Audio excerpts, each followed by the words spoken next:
This opportunity to work with Franklin Covey is amazing. Being able to make these connections with these kids and know that the things I'm saying are words that are actually changing them and they are taking personally is like a different kind of experience than anything else I've ever gone through.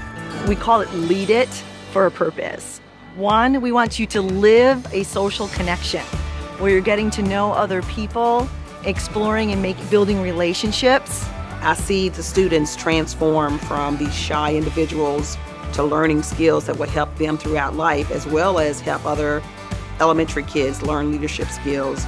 I got to build connections with kids and see the smiles on their faces when we told them, you know, this is how you can do better, this is how you can become a leader, and that would make me do it for the next 10 summers of my life.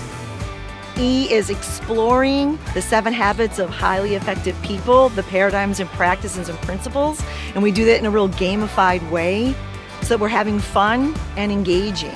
When you know that you're gonna have to be implying these skills to other people, it gives you a drive to learn. It gives you a drive to actually break down all the 7 habits to know, okay, if Sally asked me this random question, how am I gonna be able to answer it? They'd say, Miss Lexi, look, I'm sharpening the saw, I'm being proactive. They knew what it meant and they were learning it, what I was teaching them.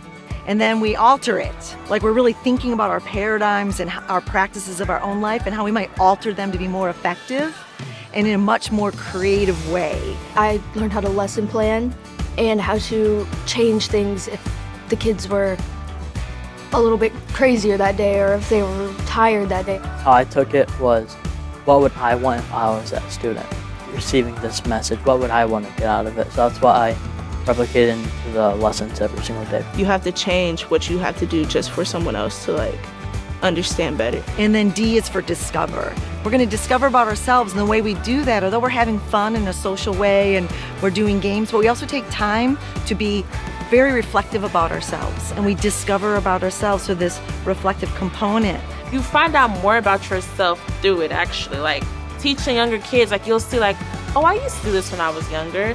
Like, you know, like you learn more about yourself. It was a great experience to get to know myself deeper because I understood like my own feelings and I express myself better now. You can't figure stuff out and work with the team if you can't figure stuff out and work with yourself. It gave me a lot of field experience and I actually got to see what it would be like to be in the career that I aspired to be in. So while you're there, we're building relationships both with each other and with our coaches and facilitators that then when you leave, you have a plan for your own self, a plan for what you want to do with this, whether it's in your own life or what you might do when you're a leader on campus.